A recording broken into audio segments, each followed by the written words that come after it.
Deus é um Deus de maravilhas. Amém? João, ele dá testemunho de Jesus. Teve uma certa hora que alguns pensavam que que João era o Messias. Tal era a ousadia, a autoridade com que João dava testemunho do reino de Deus. Ele chegou anunciando o reino de Deus. E eles foram perguntar a ele: você é aquele que haveria de vir? E ele disse: não, não sou. Eu não sou nem digno de desatar as suas sandálias. João, o profeta. E então ele testemunha aqui na palavra de Deus. Nós vemos o testemunho de João, que não é o Batista, mas é o João Evangelista. Ele dá testemunho a respeito de tudo aquilo que ele viu, daquilo que ele presenciou. E ele disse: eu escrevi estas coisas para que vocês creiam que Jesus é o Filho de Deus. E ele então escolheu algumas coisas que Jesus fez para relatar no seu Evangelho. Ele queria compartilhar isso com aqueles que ele com certeza testemunharia. E ele então apresenta aqui Jesus como vida. Diga: Jesus é igual à vida. Ele falou na sua palavra: quem tem o Filho tem a vida eterna. Eu vim para que todos tenham vida e a tenham com escassez. Igual? Não, com abundância. Ele escreveu isso: eu vim para que todos tenham vida. E a vida eterna é um estilo de vida divino que existiu. Diga: eu quero já viver aqui esse estilo de vida eterna. Porque quando você tem esse estilo de vida eterna, nada que acontece aqui pode te abalar. Nada. Porque você faz como o apóstolo Paulo diz: todo o peso de tribulação não pode ser comparado com o quê? Com a glória que está por vir. Porque nós não andamos por aquilo que vemos, as coisas que vemos, mas as coisas que nós vemos. Amém? Então João, ele testemunhou. E ele apresenta Jesus como a vida. E como ter a vida? João 5,24 fala: crendo que Jesus é o Filho de Deus. Eu vim para que todos tenham vida e tenham abundância. E João então começa a narrar alguns feitos de Jesus, alguns milagres de Jesus, para produzir essa fé, essa crença, esse acreditar que verdadeiramente Jesus é o Filho de Deus. Ele começa apresentando 7 milagres. 7 milagres que nós vemos no Evangelho de João, que ele se preocupou em mostrar, especialmente para os judeus, que gostavam muito do número 7, que Jesus ele era poderoso para agir. Abra sua Bíblia lá no Evangelho de João, capítulo 2, e ele começa narrando o primeiro milagre. E esse primeiro milagre é realizado num casamento. A Bíblia nos diz que o vinho acaba antes do tempo. O vinho acabou antes do tempo. Que situação humana embaraçosa. Quando a provisão acaba. Quando o cálculo que fizeram, quem sabe, talvez na Bíblia não narra, mas a verdade é que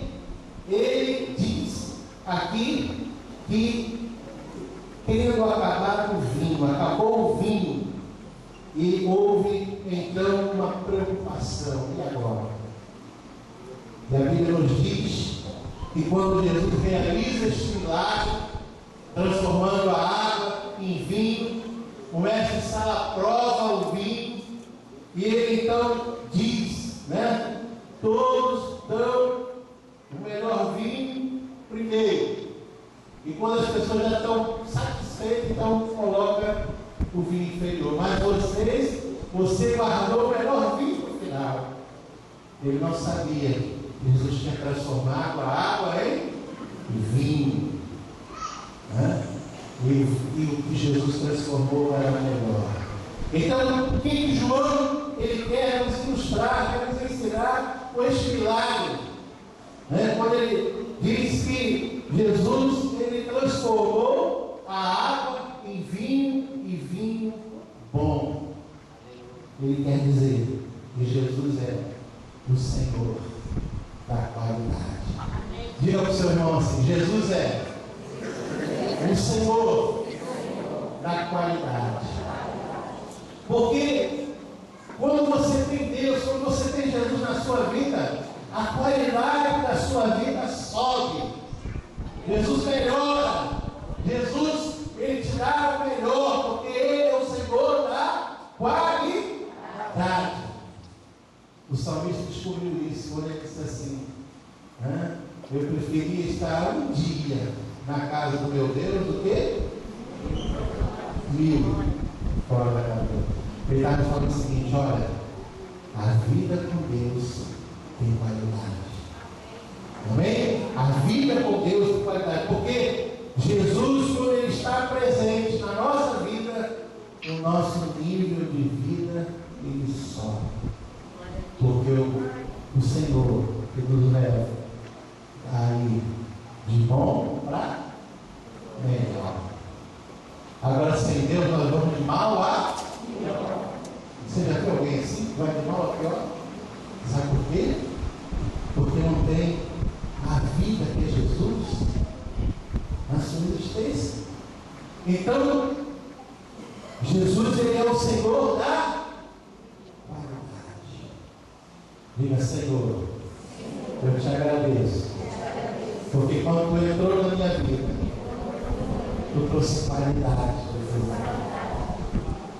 Quem é que dorme melhor? Aleluia. Quem vive melhor com Jesus? Aleluia. Quem pode testemunhar que sua vida melhorou? Porque eu vim para que todos tenham e a tenham. Isso é a vida que Jesus faz. Porque o que Jesus faz é melhor. O apóstolo, né? Ele escrevendo lá, ele diz para que nós experimentemos qual seja a perfeita, agradável e boa vontade de Deus, né? Então, a vontade de Deus é que você tenha vida e vida com abundância. O segundo milagre que João narra, ele narra tratando da cura do filho do oficial, né? A cura do filho do oficial, que foi até Jesus, e ele então falou para Jesus: Senhor, o meu filho está em casa, está morrendo, está enfermo, e se o Senhor ordenar, ele será curado. E Jesus então diz para ele: vai, teu filho vive. Jesus estava a 30 quilômetros de distância de onde o filho deste homem estava, mas ele ordenou. E quando aquele homem chegou lá, seu filho estava curado. Amém? O que é esse milagre que João está querendo dizer para nós? O que ele está querendo mostrar através desse milagre? Que Jesus não é só Senhor da qualidade, mas Ele é também Senhor das distâncias. Diga assim: Ele é o meu Deus, que age independente da distância. Você crê que Jesus pode ordenar a pessoa na sua casa? Você crê que Jesus pode operar no seu trabalho?